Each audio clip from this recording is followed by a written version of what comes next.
They laughed at my daughter's homemade gift at Christmas dinner. The next morning, my sister demanded to know why she couldn't withdraw $720 from my account. That was the moment I realized, to them we were nothing but useful. I used to think I understood what it meant to be part of a family. It meant showing up. It meant making sacrifices. It meant that even if things weren't perfect, we looked out for each other. At least that's what I believed. But then came Christmas, and everything I believed cracked. Not because of a fight. Not because of a big betrayal. But because my daughter, my 10-year-old daughter, tried her best to be kind. To bring something meaningful to the family dinner. And they laughed. We didn't have much. Honestly, we were scraping by. After the divorce, I'd taken full custody of Mia. Her dad had faded into the background so fast it was like he'd never existed. No child support. No birthday calls. Just silence. I worked 2 jobs. Grocery store cashier during the day, stocking shelves at night. Some months, I skipped meals to make sure Mia had what she needed. But she never complained. Not once.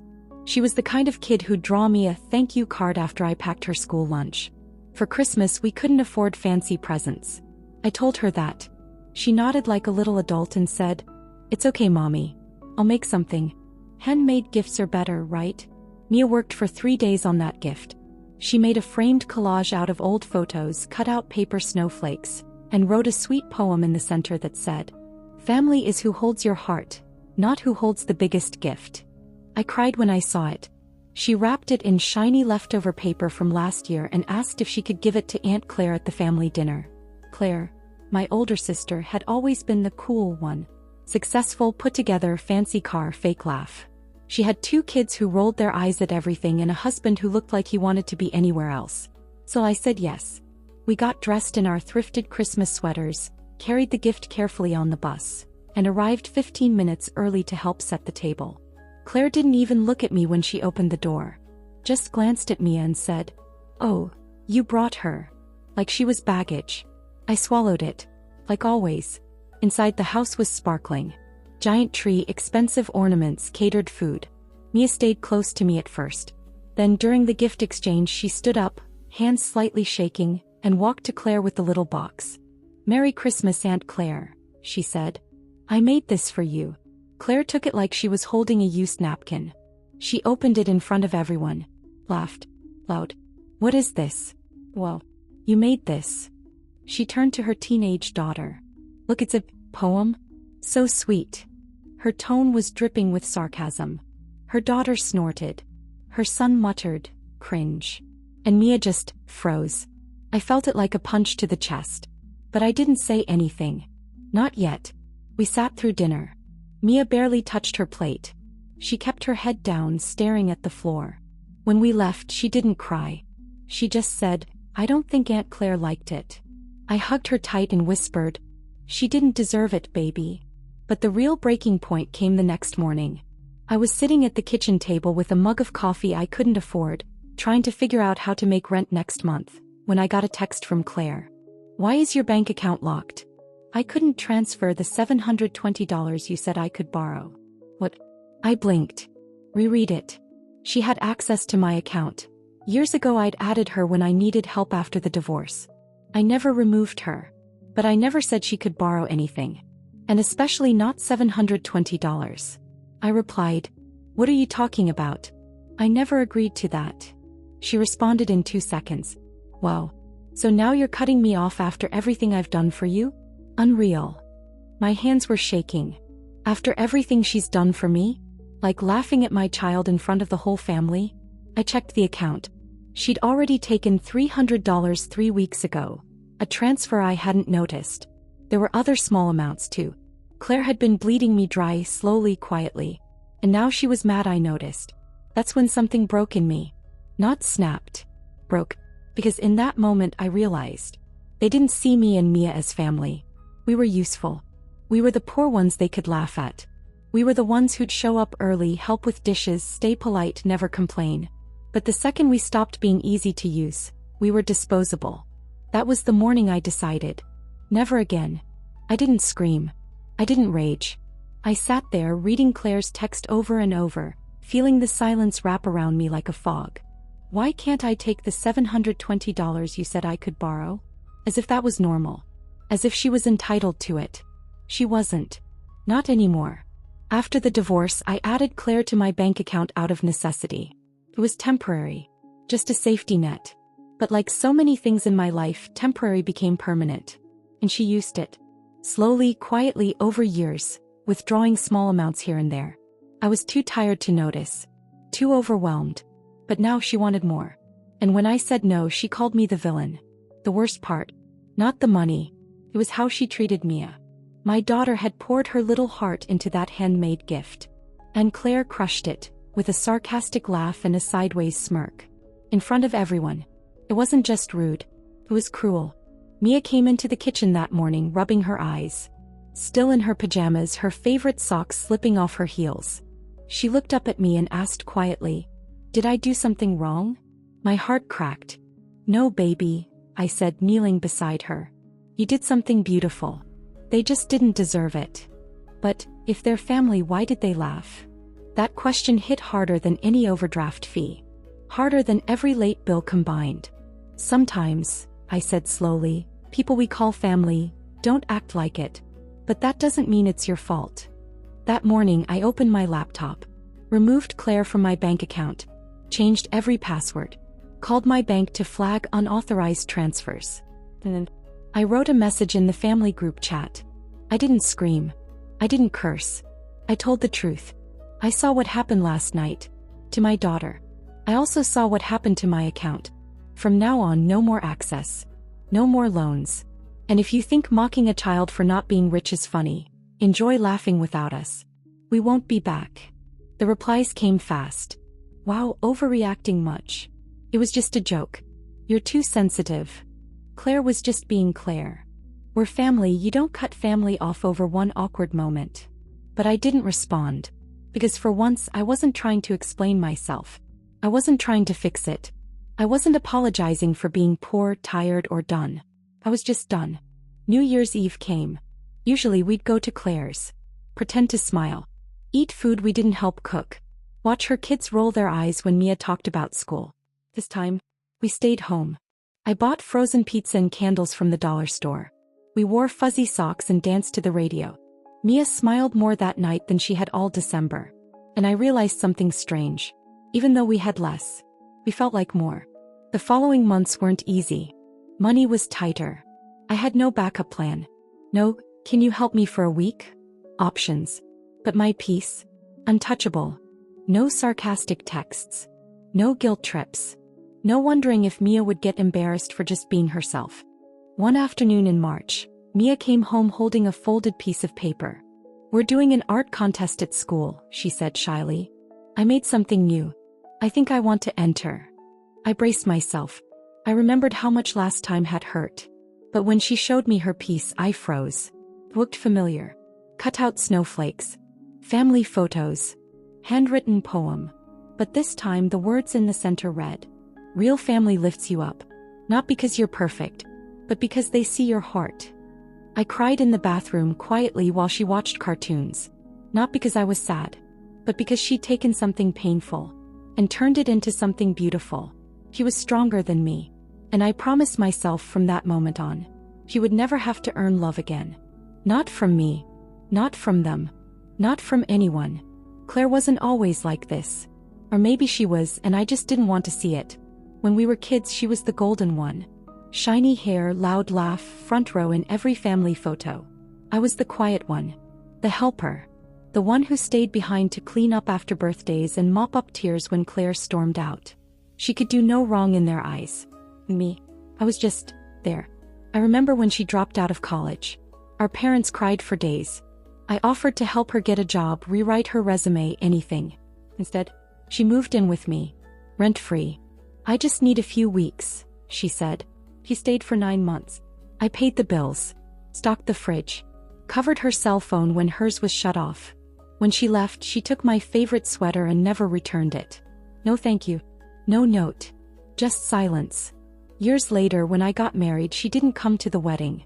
Said she had a thing that weekend.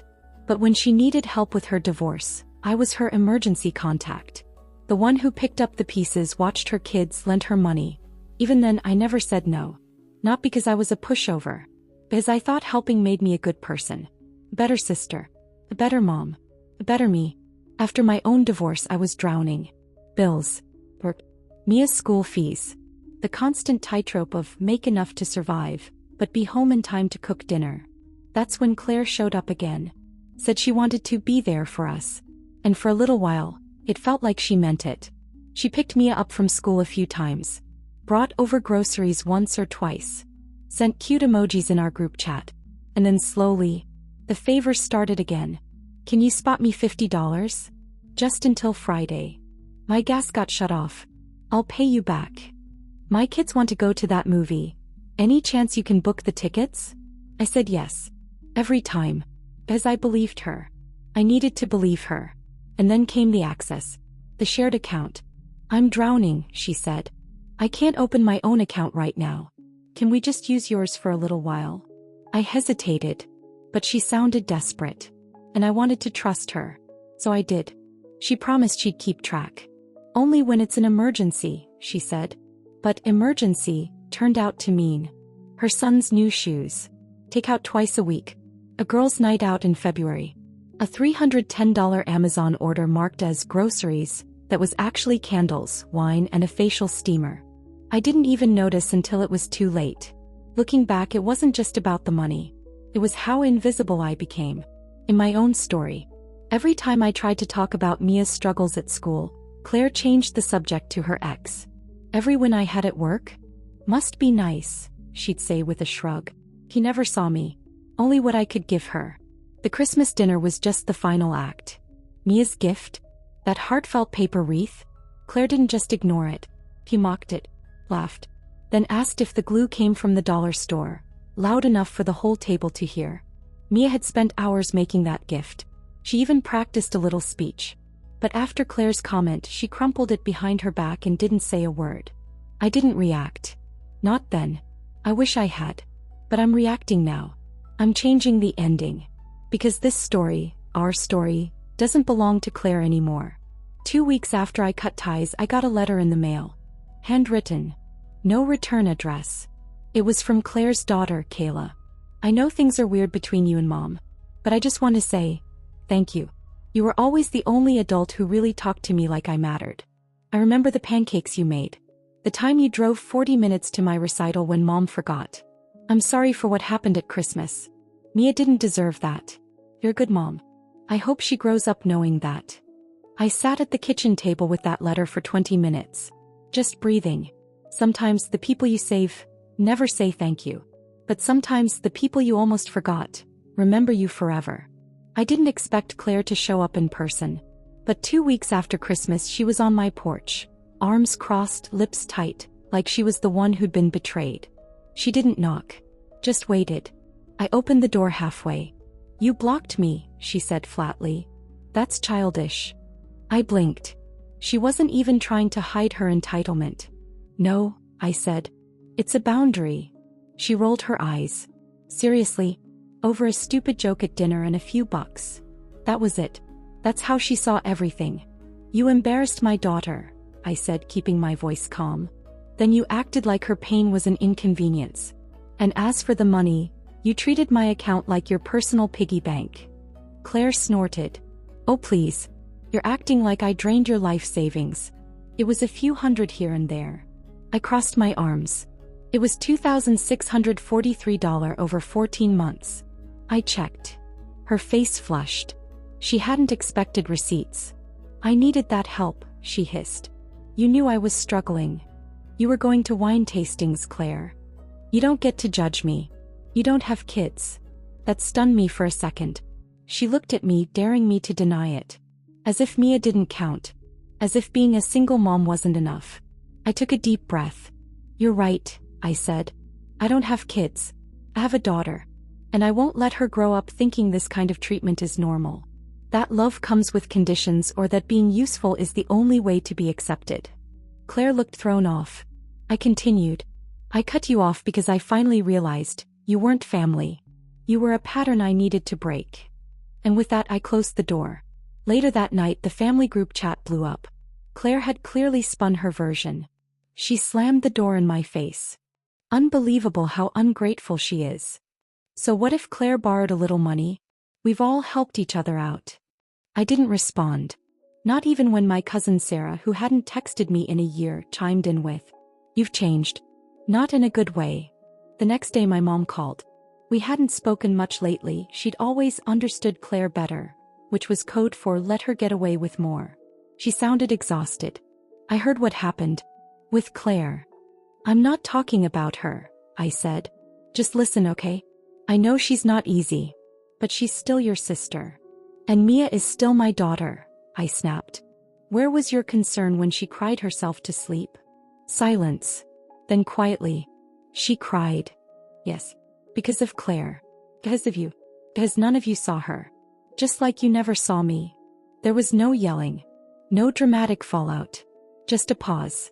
"I didn't know," she said. "You didn't ask." I hung up. That night Mia curled up next to me on the couch. We were watching a movie, something animated and silly, but halfway through she whispered, "Do you miss them?" I hesitated. "Sometimes," I said, "but I think I miss who I wanted them to be. Not who they really were." She nodded, then pressed her head to my shoulder. "I like it better now."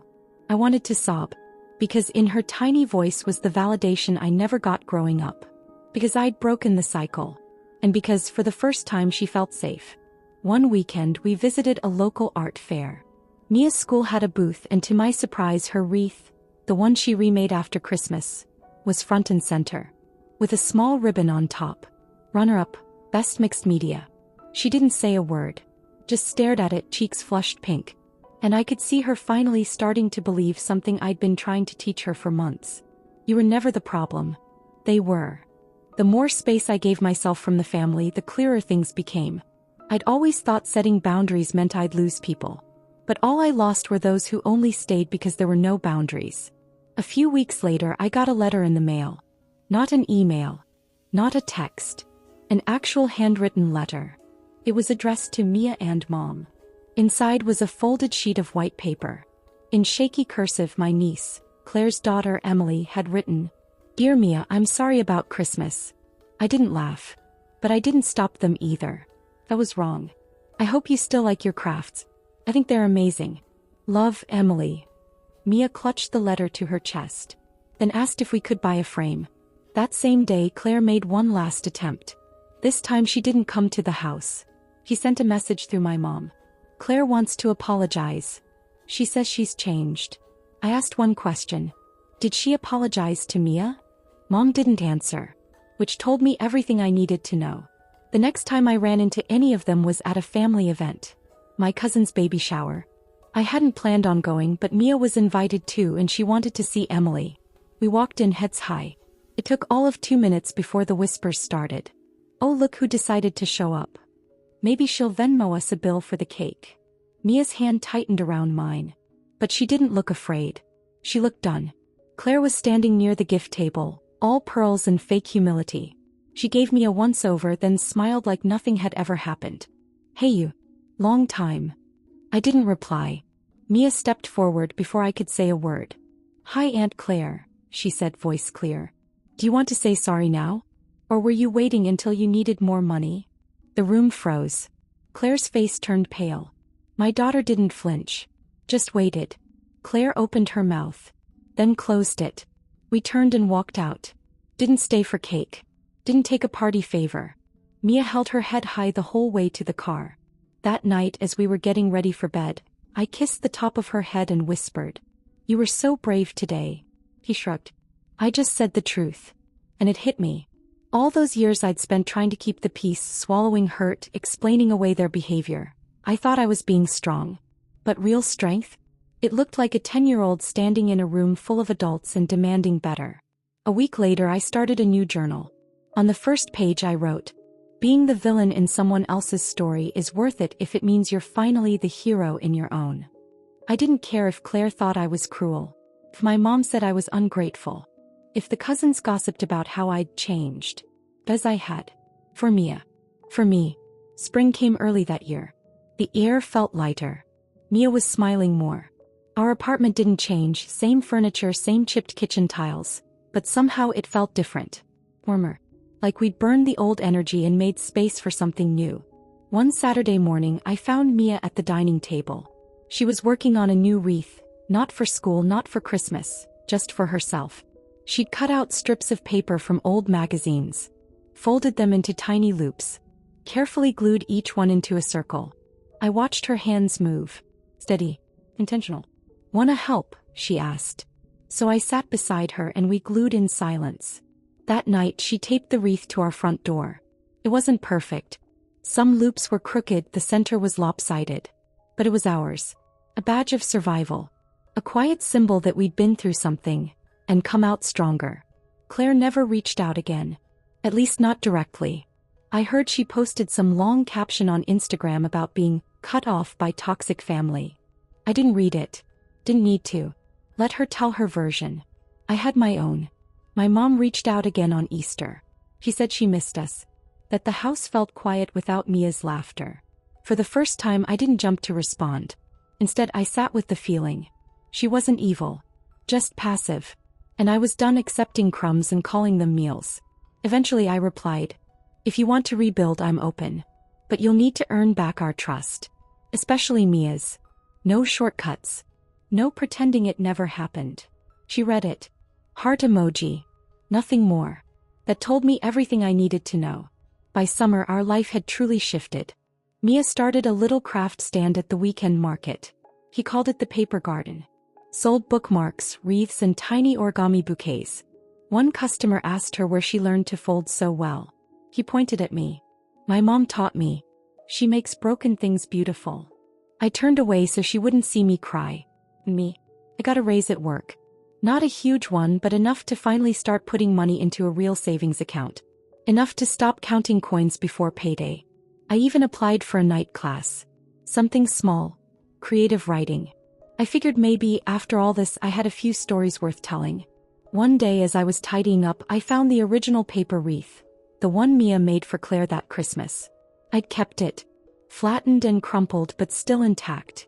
I brought it to her. "Do you want to throw this away?" She looked at it, then shook her head. "No," she said. "It reminds me what not to accept." We framed it. Hung it right beside the new one on the door. Because life isn't just about what you build. It's about what you refuse to carry anymore. Months later, I got a message. From Kayla, Claire's other daughter. "Hey, I saw Mia's craft page. She's amazing. Just wanted to say I'm proud of her. And you were the only adult who ever told me the truth growing up." It meant more than I knew at the time.